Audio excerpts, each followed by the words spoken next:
Hello students, आज हम लोग प्रोडक्ट ऑफ डिटर्मिनेंट्स के बारे में जानेंगे। ठीक है, तो हम लोग यहाँ हेडिंग देते हैं क्या, प्रोडक्ट ऑफ टू डिटर्मिनेंट्स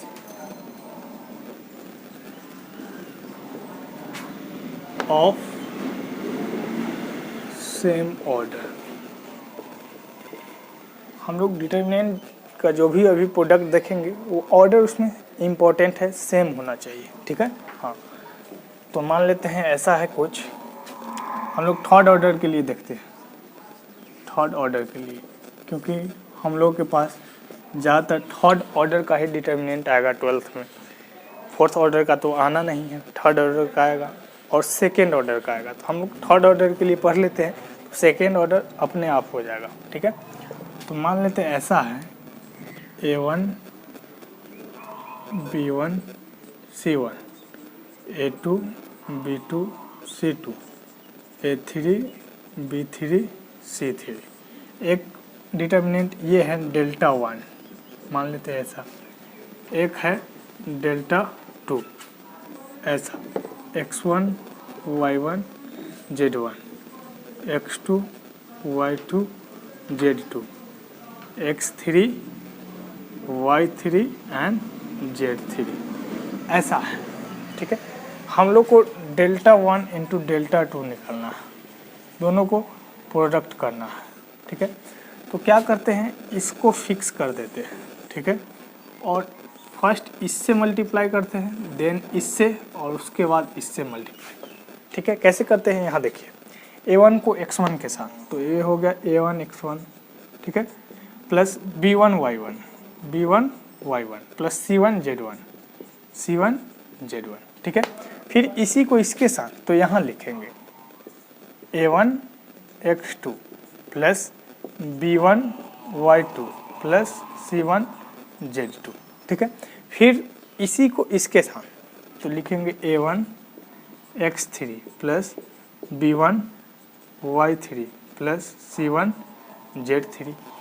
ये समझ में आया क्या? हाँ, तो ऐसे लिखते A1 X1 B1 Y1, मतलब इसको पहले इससे मल्टीप्लाई करेंगे, फिर इसको इससे, तो यहाँ लिखेंगे, फिर इसको इससे, तो यहाँ लिखेंगे। ठीक है, अच्छा, यहाँ से कुछ हम लोग को समझ में आ रहा है क्या, कि अगर फर्स्ट एलिमेंट अगर डिटर्मिनेंट फॉर्म का होगा, फर्स्ट एलिमेंट को हम लोग देखेंगे कि ये जो है 1 2 3, ये हम लोगों को क्या देगा, पहले डिटर्मिनेंट का फर्स्ट जो भी है, फर्स्ट कॉलम का ये एलिमेंट होगा। ठीक है, पहले डिटर्मिनेंट का फर्स्ट कॉलम। ठीक है, वैसे हम लोग एग्जांपल के साथ देखेंगे तो वहाँ ज़्यादा समझ में आएगा।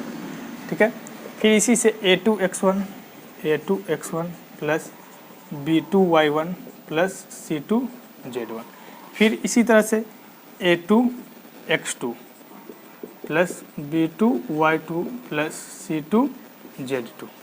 यहाँ क्या हो जाएगा, A2 X3 plus B2 Y3 plus C2 Z3। ठीक है, देन इससे करेंगे तो A3 X1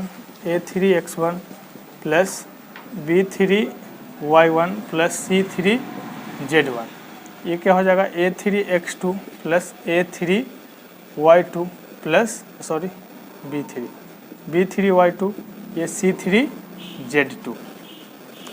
यहाँ क्या हो जाएगा, A3 X3 B3 Y3 and C3 Z3।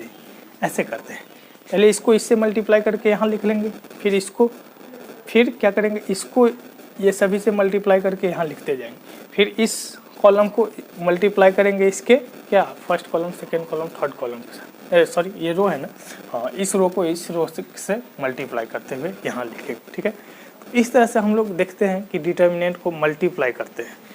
Example इसमें देखते हैं, एक एग्जाम्पल देखेंगे और उसके बाद एक क्वेश्चन देखेंगे।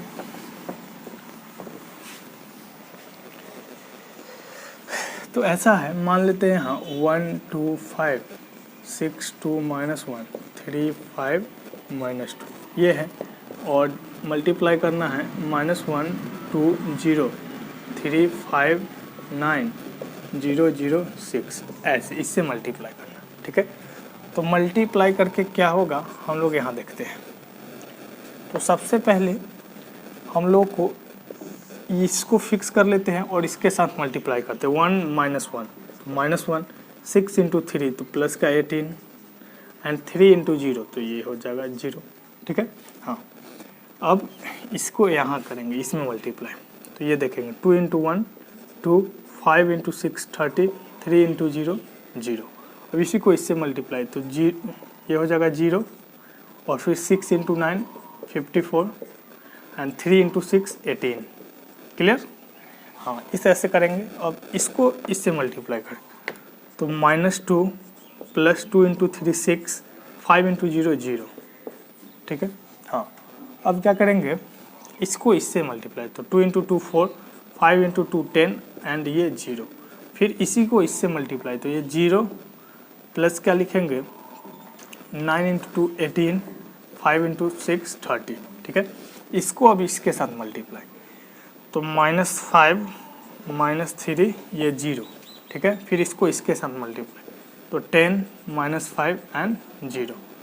अब क्या करेंगे, इसको इसके साथ मल्टीप्लाई तो 0 -9 एंड -12।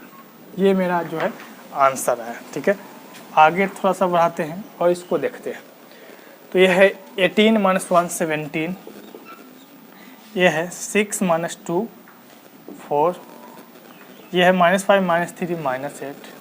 ठीक है, ये 32, ये है 14, ये है 10 - 5 क्या हो जाएगा 5, एंड ये है 54 प्लस 18 72, ये है 18 प्लस 30 68, ये है -12 -9 माइनस का 21। तो ये जो है मेरा आंसर हुआ। ठीक है, यहाँ इम्पोर्टेंट क्या है उस पर हम लोग बात कर लेते हैं। तो इम्पोर्टेंट जो है यहाँ ध्यान से देखेंगे,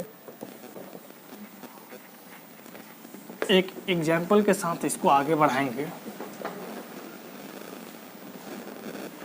तो एग्जाम्पल मेरा क्या है, ये मेरे पास बुक है और मैं यहाँ लिख रहा हूँ प्रूव दैट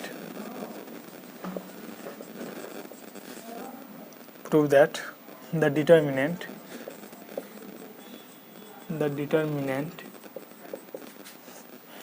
क्या है 1 cos beta minus alpha and cos gamma minus alpha.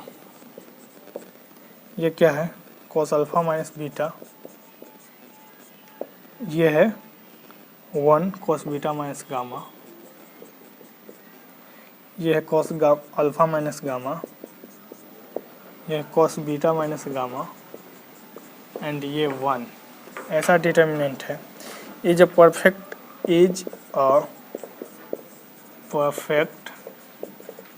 Square of a determinant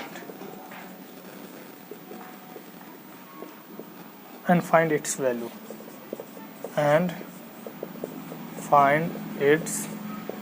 value और हम लोग को इसका वैल्यू भी बताना है। कैसे करेंगे आइए देखते हैं। हाँ, सबसे पहले इस डिटर्मिनेंट को बढ़िया से लिखेंगे। मैं यहाँ थोड़ा सा छोटे अक्षरों में लिख रहा हूँ।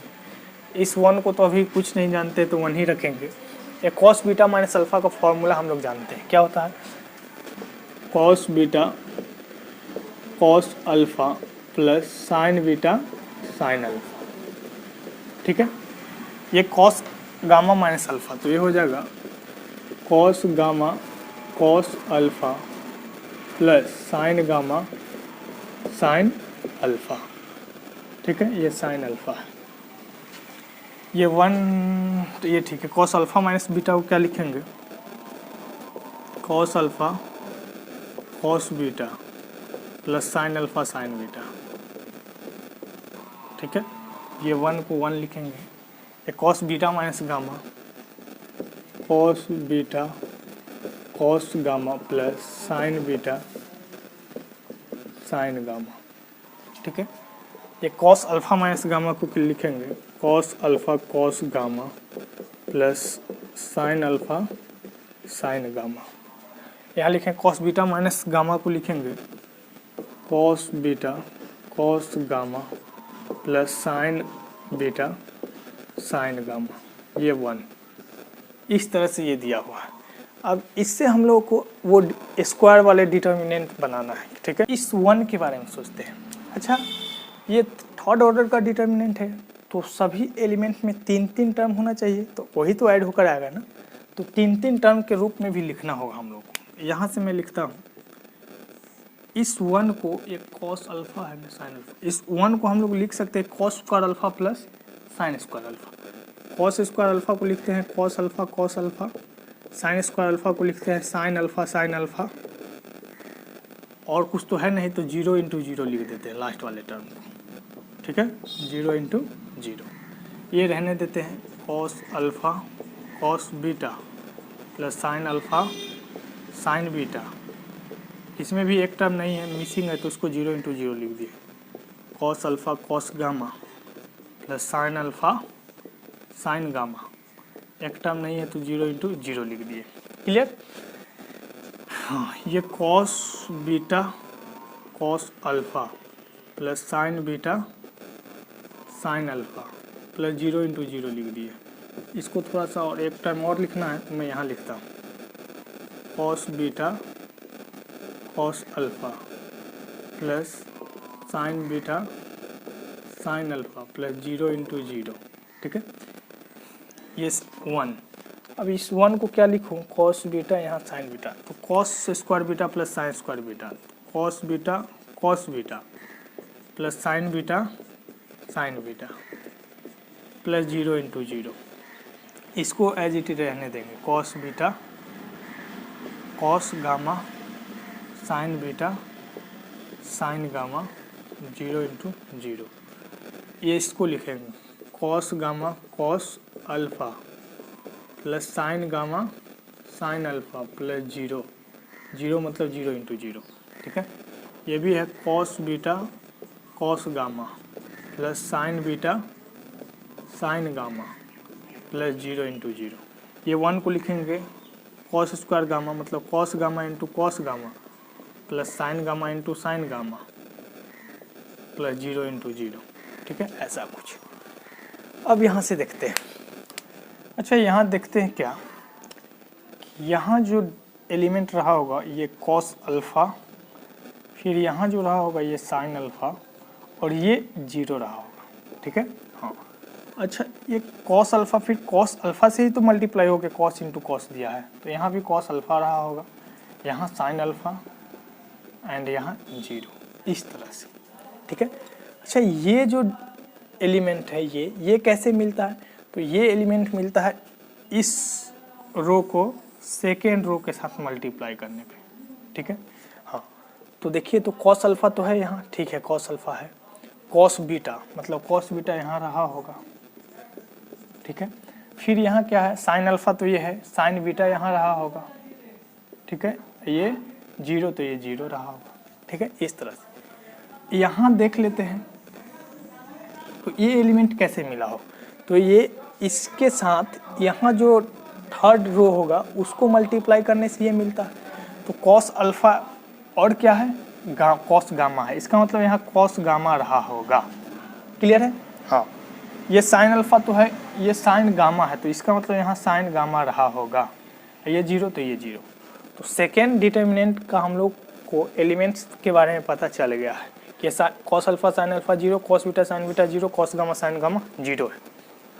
अब यहाँ देखते हैं, तो यहाँ उसी तरह से ये कैसे आया होगा, तो ये इसके साथ क्या है, ये कैसे आया होगा। हाँ, तो ये इस रो को सेकेंड रो यहाँ जो होगा उसके साथ मल्टीप्लाई करने से आया होगा। तो ये कॉस अल्फ़ा है यहाँ, तो इसका मतलब कॉस बीटा यहाँ रहा होगा, ठीक है। ये देखिए, साइन अल्फ़ा यहाँ है, इसका मतलब ये साइन बीटा यहाँ रहा होगा, ठीक है। ये 0 इंटू 0 तो ये 0, ठीक है। यहाँ के लिए हम लोग देखते हैं, तो ये कैसे आया होगा, तो ये यहाँ वाले एलिमेंट्स एंड इसके फर्स्ट वाले एलिमेंट से मल्टीप्लाई करने पे आया होगा, ठीक है। तो कॉस अल्फ़ा यहाँ है, कॉस गामा, इसका मतलब कॉस गामा यहाँ रहा होगा। देखिए, ये साइन अल्फ़ा यहाँ है, इसका मतलब साइन गामा यहाँ रहा होगा, और ये 0। क्लियर? तो देख क्या रहे हैं कि ये दोनों जो डिटर्मिनेंट है ये सेम ही है, cos alpha sine alpha 0, cos beta sine beta 0, cos gamma sign gamma 0। तो इसको हम लोग लिख सकते हैं क्या, cos alpha sine alpha 0, cos beta sine beta 0, cos gamma sign gamma 0, इसका होल स्क्वायर। तो यही प्रूव करना था कि बताइए कि एक किस डिटर्मिनेंट का होल स्क्वायर है, तो इस डिटर्मिनेंट का होल स्क्वायर, और इसका वैल्यू क्या है। तो देखिए यहाँ पे एक कॉलम पूरा 0 हो जा रहा है, ठीक है। इसका क्या मतलब है कि इसका पूरे जो डिटर्मिनेंट की वैल्यू है वो 0 हो जाएगी, तो ये आंसर 0 आया, ठीक है। इस तरह से डिटर्मिनेंट का मल्टीप्लिकेशन से हम लोग क्वेश्चन को सॉल्व करते हैं। और भी क्वेश्चन आएगा क्वेश्चन सीरीज में, तो हम लोग वहाँ पे और डिस्कस करेंगे। आज इतना ही रखते हैं, मिलते हैं अगले वीडियो में क्रैमर्स रूल के साथ। क्रैमर्स रूल क्या होता है अगले वीडियो में देखेंगे। Best of luck.